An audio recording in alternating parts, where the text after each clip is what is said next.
제이스에듀 독서고일 담당 서영태입니다. 이번 주에 독서고 1, 26학년도 1학기 중간고사가 끝났고요. 이제 끝난 시험에 대해서 시험 분석을 드리고자 이렇게 영상을 찍게 되었습니다. 자, 먼저 이제 독서고 시험에 대해서 저희가 알아야 할 것들이 있어서 그 부분을 적중 분석 이전에 먼저 설명을 드리려고 합니다. 자, 일단 독서고 1 같은 경우 이번 출제 범위는 총 이제 24문제가 출제가 되었고요. 24문제 중에서 6문제는 교과서, 6문제는 외부지문, 12문제가 부교재로 선정이 되었습니다. 특히 부교재 같은 경우는 12문제가 시험 범위였고 시험 범위 전체가 모두 출제가 되었고요. 그만큼 시험 범위 문제 하나하나에 대해서 지문을 정확하게 이해하는 게 중요했고요. 그 다음에 교과서 같은 경우 교과서가 2가가 아니라 1가였는데도 불구하고 6문제가 출제가 되었습니다. 소단락으로 나눴을 때 6개의 소단락이 나왔고요. 그 소단락을 하나씩 모두 냈다고 볼 수 있겠습니다. 그래서 학교 선생님이 시험 범위로 지정이 되었던 부교재와 교과서에 대해서 매우 중요성을 가지고 출제한 것을 알 수 있고요. 자, 교과서가 또 많이 출제가 되다 보니까 그에 따라서 기존의 작년도 그렇고 재작년도 그렇고 독서고 1 같은 경우는 외부 지문을 8문제 정도 출제가 됐습니다. 근데 8문제가 아니라 이제 6문제 정도만 출제가 되었고요. 그리고 이 6문제 중에서도 완전 어법으로 출제되었던 문장을 제외한다면 순수하게 모의고사 유형의 외부 지문은 5문제가 출제되었다고 볼 수 있습니다. 그래서 시험지 구성 같은 경우는 이제 출제 유형별 비중을 보시면 주제, 제목, 요지를 물어보는 문제가 4문제가 출제가 되었고요. 내용 일치를 물어보는 문제 4문제, 어법 3문제, 어휘 4문제, 빈칸 2문제, 순서 2문제, 문장 삽입 1문제, 흐름 1문제, 요약 3문제로 구성된 것을 볼 수 있습니다. 특히 저희가 이제 주의해서 보아야 할 부분은 내용 일치가 4문제라는 점이 첫 번째고요. 그래서 독서고 같은 경우는 전통적으로 내용 일치 문제에서 킬러 문항이 많이 출제가 되는 편입니다. 내용 일치 문제에서 외부 지문도 출제가 되고 저희 지문도 출제가 되기 때문에 저희 지문 같은 경우는 보기의 난이도가 좀 어렵게 출제가 됩니다. 그래서 아이들이 내용에 대한 이해를 하고 있는 것뿐만 아니라 내용에 관련해서 나올 수 있는 동의어나 반의어를 모두 알고 있어야지 문제를 제대로 풀 수 있었고요. 자, 어법 3문제에서 특히 중요한 지점이 있었습니다. 어법 3문제 같은 경우는 첫 번째 문제는 교과서에서 출제가 되었고요. 교과서에서 출제가 된 부분들은 아이들이 충분히 대비를 할 수 있었던 부분이니까 크게 어렵다고 느끼지 않았을 것 같습니다. 하지만 두 번째 문제는 모의고사에서 외부 지문으로 출제가 되었고요. 지금 외부 지문으로 출제가 되다 보니까 아이들이 기본적인 어법 실력이 없으면 조금 난이도가 있다고 느낄 수 있고, 마지막으로 이번 시험의 가장 킬러 문제라고 할 수 있는 24번 같은 경우는 독서고에서 최근 4개년 정도 올해를 포함해서 연속적으로 출제가 되고 있는 문제고요. 각각이 문장으로 출제가 되고 A부터 G 또는 A부터 J까지 7개에서 10개 정도의 문장이 출제가 됩니다. 그리고 옳은 것과 틀린 것을 짝꿍을 바르게 만드는 그런 문제가 출제가 되고 있고요. 이런 문제의 경우는 어법이 범위가 정해져 있지도 않고 그 다음에 아이들이 어떤 문장이 나올지도 알 수가 없다 보니까 아이들이 기본적으로 어법 그리고 구조 분석에 대해서 이해가 확실하게 돼 있어야 되는 부분입니다. 그래서 그런 부분이 좀 어려운 친구라면 이번 시험에서 어법 3문제에 대해서 좀 난이도를 느꼈을 수 있고요. 그리고 또 특이했던 것은 어휘가 4문제가 출제가 됐는데 이 어휘 4문제가 저희가 알고 있는 모의고사 유형의 어휘는 1문제밖에 출제가 되지 않았습니다. 하지만 2문제는 이 문제 유형도 독서고에서 재작년 정도부터 계속 출제가 되고 있는 유형이고요. 지문이 한 문장과 이제 한 문장 그리고 해석이 동시에 출제가 됩니다. 그리고 정확하게 해석된 문장을 물어보게 되는 건데 이제 그거는 뒤에서 문항별 분석에서 다시 한번 설명을 드리겠습니다. 그리고 또 어휘 중에서는 대화문 속에 어휘를 찾는 것도 나오고요. 자, 그리고 특이한 것이 이제 해에 따라서 조금 다른데 작년의 경우는 빈칸이 5문제가 출제가 되었습니다. 즉 담당 선생님에 따라서 이제 빈칸을 좀 중요시하는 분들은 빈칸이 외부 지문이 3개 정도 출제가 돼서 난이도가 굉장히 높게 나오고요. 그리고 순서와 문장 삽입 같은 경우는 꼭 기말고사에서도 이럴 것이다 라고 말씀드릴 수는 없겠지만 최근 이 순서 쪽에 대해서는 좀 적게 비중이 차지되고 있는 상황입니다. 그래서 내용이나 주제 또는 어휘에서가 조금 더 집중을 하고 있기 때문에 순서는 아이들이 오히려 적게 나오기 때문에 실수를 하면 안 되는 그런 부분이 되겠고요. 자, 그리고 시험 전에 학교 선생님께서 요약에 대해서 이제 어렵게 낼 거라는 말씀을 하고 출제를 하셨다고 들었습니다. 그래서 요약 문제 같은 경우는 재작년쯤에는 이제 독서에서 킬러 문제로 출제가 됐었고요. 요약문에 대해서도 어휘적인 측면으로 접근을 해야 되기 때문에 독서고에 대한 문제는 사실상 어휘가 가장 중요하다고도 할 수 있겠습니다. 자, 그래서 문학명 분석을 자세하게 보시면, 자, 1번 문제는 교과서에서 출제가 되었고요. 어법이었습니다. 난이도는 어법이었기 때문에 이제 중간 정도의 난이도다라고 보실 수 있겠고요. 두 번째 문제는 2번은 교과서에서 내용으로 출제가 되었고 굉장히 좀 평이하게 쉽게 출제가 되었습니다. 세 번째는 교과서 순서였기 때문에 마찬가지로 쉬웠고요. 네 번째는 외부 지문인데 순서로 나왔기 때문에 난이도가 고난도로 출제가 되었습니다. 아이들이 기본적으로 지문 자체의 난이도와는 상관없이 외부 지문이라는 거에 난이도가 높다고 느끼기 때문에 그런 부분이 좀 감안이 되었고요. 자, 교과서의 문장 삽입 5번은 쉬운 난이도였고, 부교재도 저희가 사실 어려운 지문이 아니라 아이들이 좀 내용 이해가 깊게 된 지문이었기 때문에 흐름으로 출제된 것에 대해서는 쉬운 난이도였다고 볼 수 있겠습니다. 자, 하지만 7번 외부 지문 주제이기 때문에 좀 중간 난이도라고 보실 수 있고요. 하지만 그 문제가 난이도가 높은 문제는 아니었습니다. 그리고 이제 독서고의 친구들이 저와 함께 수업을 하면서 모의고사 수업에서는 시그널이라는 저와 함께하는 어떤 공식들을 찾게 되는데, 그 공식을 적용을 했을 때 사실 쉽게 답에 도달할 수 있는 문제였기 때문에 중간 난이도를 설정을 했고요. 자, 그리고 8번은 외부 지문이고 어휘였고 어려웠습니다. 자, 왜 그러냐면 어휘 같은 경우는 이 밑줄이 쳐진 어휘를 아이들이 알아야 되는 것부터 출발을 하고 알기만 하고 끝나는 것이 아니라 흐름에 따라서 그것을 분석까지도 해야 되기 때문에 좀 어려운 난이도라고 보실 수 있겠고요. 자, 부교재에서 출제된 9번 유지는 쉬운 난이도였고, 자, 부교재에서 제목으로 출제가 된 10번은 보기가 되는, 정답이 되는 그 보기에 단어가 좀 어렵게 출제가 되었기 때문에 중요한 난이도였고요. 자, 11번 부교재에서 출제된 주장은 쉬운 편, 그리고 교과서에서 출제된 빈칸도 쉬운 편이었습니다. 패러프레이징이 어렵게 된 편이 아니었기 때문에 아이들이 쉽게 접근했을 수 있을 것 같고요. 13번은 부교재에서 출제된 빈칸으로 사실 저와 함께 수업을 하면서 많이 다뤘던 부분이 빈칸으로 출제가 됐기 때문에 아마 충분히 할 수 있을 거라고 생각이 듭니다. 자, 이제 14번 부교재 내용은 쉬운 편이었고요. 아무래도 부교재이다 보니까 아이들의 내용에 대한 이해가 꽤 잘 되어 있는 편이고, 자, 15번 외부 지문 내용 같은 경우는 중간 난이도였습니다. 하지만 중간 난이도더라도 외부 지문은 반드시 한글로 출제가 되기 때문에 아이들이 영어를 제대로 읽었다면 접근하기가 쉬웠을 것 같고요. 자, 16번 부교재 내용은 중간 난이도 설정을 했습니다. 그리고 좀 영어 읽기가 약한 친구들의 경우는 고난도로 또 느낄 수 있었던 문제인데, 항상 영어로 좀 어렵게 출제하는 게 독서고의 킬러 스타일이기 때문에 저런 문제를 대비해 주는 게 중요할 것 같고요. 17번부터 19번은 모두 요약이었고, 17번 같은 경우는 요약이 뚫리는 부분이 굉장히 쉬운 편이었고, 18, 19번은 좀 어휘적인 동의어를 요구했기 때문에 중간 난이도를 설정했습니다. 자, 그리고 20번과 21번이 특이한 유형이었죠. 자세하게 뒤에서 한 번 더 보게 될 텐데, 자, 어휘를 해석을 물어봤고요. 20번이 아이들이 좀 발견하기 어려웠을 거라 생각이 들고요. 21번은 좀 더 쉬웠을 거라 생각이 듭니다. 자, 22번 외부 지문 어법 같은 경우는 중간 난이도 설정을 했습니다.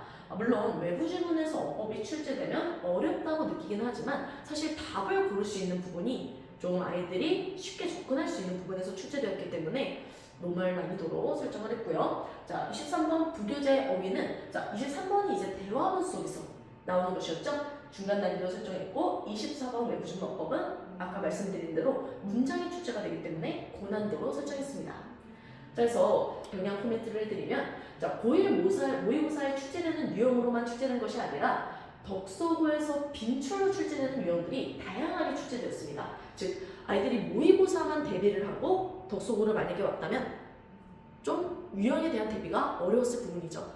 하지만 이제 저와 함께한 친구들 같은 경우에는 제가 이 부분에 대해서 많이 인지를 하고 있었고, 사실 4번의 파이널에서 이제 점수가 보내졌겠지만 아이들이 어떤 유형들을 다뤘는지 이제 본인들도 다 이해를 하고 있고요. 그리고 이 유형들에 대해서도 전부 다 대비를 했기 때문에 유형을 보고 놀라는 일은 없었을 거라고 생각이 듭니다. 하지만 유형에 대한 적응이 얼마나 잘 되었는가가 점수에 큰 작용을 했을 거라 생각이 들고요. 그래서 이제 외부에서 들어온 친구들 같은 경우는 이런 정보가 없이 시험을 봤다면 좀 난이도가 높게 느껴졌을 수 있을 것 같습니다.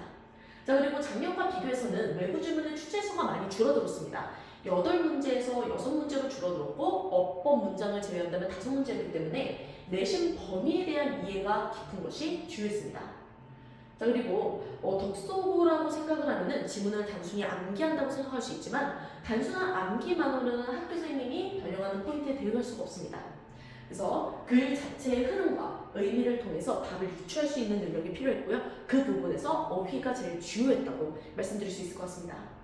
총평을 드리자면 지문의 내용에 집중한 문제들과 외부 지문의 변형 없이 출제된 문제들로 전체적으로 평이한 난이도였습니다. 하지만 고난도 3문제를 극복했느냐로 등급이 결정되는 시험이었다고 생각이 들고요. 아이들이 첫 시험이다 보니까 긴장을 많이 하는 편이었습니다. 저랑도 이제 시험 전에 뭐 새벽 2시까지도 시험에 대한 이야기를 하기도 하고 뭔가 시험의 문제를 푸는 순서부터 OMR을 언제 해야 될지 이런 것까지도 아이들은 좀 불안했고요. 저희 시험에서 이제 모의시험, 4번의 모의시험에서 그런 OMR 부분까지도 아이들에게 많이 시켰고, 그 다음에 시험 문제를 푸는 속도도 어떤 거를 먼저 접근하고 이제 아이들에 따라서 강한 것이 다르기 때문에 이제 속도에 맞게 지정을 해주었는데 그런 부분을 얼마나 잘 지켜가지고 속도 있게 하였느냐도 좀 중요했을 것 같습니다. 그래서 이제 실수를 하지 않은 것이 관건이었던 중간 난이도의 시험이었다고 생각이 듭니다. 이런 중간 난이도의 시험의 경우에는 보통 독서고의 평균이 92점 정도에서 끝나게 됩니다. 이제 2문제 정도를 의미하죠. 그래서 2문제 정도까지가 1등급이 될 거라고 예상이 되고요. 그 다음에 이제 3문제 같은 경우는 사실 수행평가의 비중이 많이 놀랐다 보니까 이 수행평가를 얼마나 온전하게 잘 챙겼느냐로 기말대랑 합쳐지면 사실 등급이 충분히 변할 수 있습니다. 그래서 이번에 뭔가 3개를 틀렸고 뭐 등급이 낮다고 해서 저절하기보다는 학생들이 조금 더 확실하게 공부를 해서 이제 수행평가도 꾸준히 챙기면서 최종 점수를 좀 등급을 잘 받는 게 좀 더 중요한 것 같습니다. 자, 그래서 이제 세부적으로 좀 문제들을 보면 자, 첫 번째로 이제 고난도 문항 독서고 대표 유형 24번이었습니다. 그래서 이렇게 문장으로 출제가 되고요. 자, 이 문제들 같은 경우는 17년 3월 모의고사에서 선별되어 출제가 되었습니다. 17년 3월 같은 경우는 사실 지금 아이들을 담당하는 선생님이 굉장히 좋아하는 월입니다. 그래서 이제 각 시험마다 1학기 중간, 1학기 기말, 2학기 중간 이렇게 각각의 시험마다 사실 선생님들이 약간 선호하시는 연도가 존재합니다. 뭐 완전히 랜덤이라고는 하지만 사실 저희가 이제 쭉 올해 독서고를 7년 정도 지켜본 결과 패턴화되는 경향이 있어요. 그래서 이제 17년 같은 경우는 제가 아이들에게 대비를 한번 시켰었는데 그것이 얼마나 기억이 나느냐에 따라서 조금 더 익숙했을 수도 있고 아니면 완전 생소했을 수도 있고 그랬을 것 같습니다. 그래서 한 개의 어법 개념만 다루는 것이 아니라 시제, 태, 수일치 등 고1의 핵심 개념을 넓게 다룹니다. 그래서 전체적으로 어법 개념을 모두 알아야 할 만큼 기초가 탄탄해야 문제를 풀 수 있었고요. 자, 문장을 하나하나 분석해야 되기 때문에 시간 관리가 아주 중요했던 문제였습니다. 그래서 24번 같은 경우는 사실 문제를 풀지 못한 친구들이 있을 정도로 시간 관리가 매우 중요하게 요구되는 문제입니다. 자, 그리고 23번 같은 경우가 이제 최근에 자주 출제가 되고 있는 유형이고요. 이렇게 저희 지문에 대해서 학교 선생님께서 대화문을 만드십니다. 그래서 이 대화문에서 빈칸이 뚫리면서 어휘가 출제되는 시험이고요. 사실 저 문제는 뭐 일종의 요약과도 비슷하다고 볼 수 있는데 학교 선생님이 그 문장들에 대해서 패러프레이징을 하시고요. 그 변형한 문장에 들어갈 동의어를 선정하시게 됩니다. 그래서 얼마나 그 문장을 이해했느냐가 중요했고요. 자, 그래서 지문 속에서 알고 있는 내용을 패러프레이징 하는데 그 관련된 단어로 저희 리모트라는 단어 수업 시간에 정확히 찍었던 것이 나왔습니다. 그래서 아이들이 이 리모트라는 것을 정확하게 이해하고 강조했던 부분을 머릿속으로 이해했다면 시험 문제에서 봐서도 이제 답으로 고를 수 있는 것이었죠. 그래서 그저 지문을 암기하는 것만으로는 풀 수 없다는 점을 말씀드리고 싶고요. 내용에 대해서 이해를 정확하게 하는 것이 매우 중요했습니다. 자, 그리고 세 번째로 이제 독서고 대표 유형 중에 최근에 많이 출제가 되고 있는 21번입니다. 그래서 이렇게 이제 저희 지문이 문장으로 출제가 되고요. 그 문장에 대해서 해석을 해주게 됩니다. 그러면은 이제 흔히 학생들이 하는 생각은 문장이 나오고 해석이 나오는데 뭐 어려울 게 뭐가 있느냐 이런 얘기를 저한테 많이 합니다. 하지만 그 해석을 할 때 굉장히 오묘한 부분을 빗듭니다.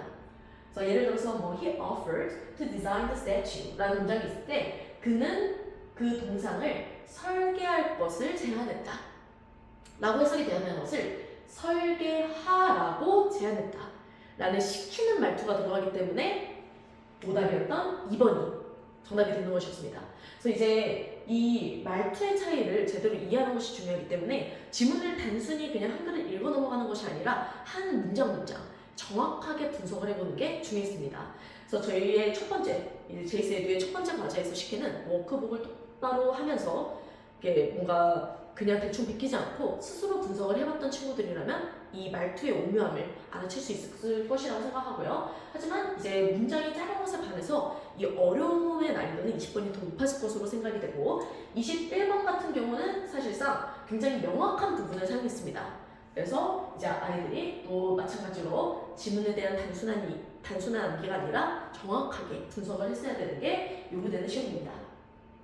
그래서 이 어법처럼 보이지만 사실상 이제 어휘 문제라고 보실 수 있겠고요. 자, 네 번째 유형은 이제 내용일치입니다. 독서고는 항상 이렇게 내용일치 문제를 영어로 출제하는 것을 킬러로 출제를 하고 있고요. 아이들이 알고 있는 내용이지만 그것을 이제 영어로 패러프레이징 한 문장을 다시 했기 때문에 좀 새롭게 읽게 됩니다. 그래서 한글로 된 지문이나 오히려 한글 보기가 있는 외부 지문보다도 조금 더 어렵다고 느끼게 되는 거죠. 그래서 이 문제가 항상 비중을 좀 차지하기 때문에 내용일치에 대한 개념력이 꼭 있어야 된다고 말씀드릴 수 있습니다. 그리고 하나하나의 보기를 읽어야 되기 때문에 영어를 읽는 시간 자체도 좀 늘릴 필요가 있는 그런 문제가 되겠습니다. 자, 마지막으로 요약 문제입니다. 최근에 이제 학교 선생님께서도 요약 문제를 킬러로 출제할 것이다 라는 말을 자주 하시고 있고요. 그래서 이제 요약 문제도 모의고사와 마찬가지로 전체 맥락을 관통하는 동의어가 존재하게 됩니다. 그 동의어를 읽을 수 있느냐 없느냐로 점수가 갈렸고요. 그 중에서도 이제 지금 제가 가져오게 된 이제 19번 17, 18, 19번이 모두 요약 문제지만 19번이 교과서였음에도 불구하고 정답이었던 persistent 그리고 resilient 전부 다 생소한 어휘가 사용이 되었고요. 하지만 저희가 이제 요약 파이널에서 애초에 persistent라는 단어를 사용했었기 때문에 아이들이 파이널에 대한 피드백이 제대로 됐다면 아마 단어가 생소하지는 않았을 거라고 생각이 듭니다. 자, 그래서 핵심 유형들을 모두 살펴보았는데 사실 독서고의 시험을 한마디로 정의드리자면 딱 어휘라고 말씀을 드릴 수 있을 것 같습니다. 그래서 아이들이 내용을 단순히 암기하는 것으로는 해결할 수 없기 때문에 꼭 내용 자체를 이해하고 그 내용과 매칭되는 어휘를 통째로 이해를 해서 좀 동의어로 광범위하게 공부하는 것이 중요했고요. 항상 저희 원에서는 동의어까지도 광범위하게 시키고 있고 시험도 항상 좀 알차게 보면서 아이들이 스스로 암기력이 조금 힘들더라도 시험을 통해서 억지로라도 따라올 수 있게끔 이렇게 유도를 하고 있고요. 이렇게까지 단어가 안 되면 기말에서도 그리고 더 나아가서는 고2에서는 더 어려운 어휘가 쓰이기 때문에 어휘에 대한 강조 마지막으로 꼭 드리고 싶습니다. 아이들도 이제 학부모님들도 이제 시험 보느라 너무 고생하셨고요. 첫 번째 시험이니만큼 아이들이 기대도 많이 높았고 그 다음에 학부모님들의 기대도 많이 높았을 것으로 생각이 됩니다. 하지만 첫 번째 시험을 잘 봤다고 해서 기말도 잘 보는 것이 아니기 때문에 긴장을 하는 것이 필요하고요. 그 다음에 첫 번째 시험을 못 봤다고 해서 사실 그게 끝은 아니라는 걸 꼭 말씀드리고 싶습니다. 독서고의 내신은 제가 고3까지 쭉 봤을 때 결국 지구력 싸움이기 때문에 하나의 시험에 일희일비하지 않고 쭉 끝까지 따라갈 수 있는 게 많이 중요합니다. 그래서 아이들 많이 격려해 주셨으면 좋겠고 그 다음에 저희 원에서도 다음 주 아이들과의 1대1 상담을 통해 개별적인 피드백 들어갈 예정이고요. 앞으로도 믿고 아껴주시면 좀 더 꼼꼼하게 지도하도록 하겠습니다. 감사합니다.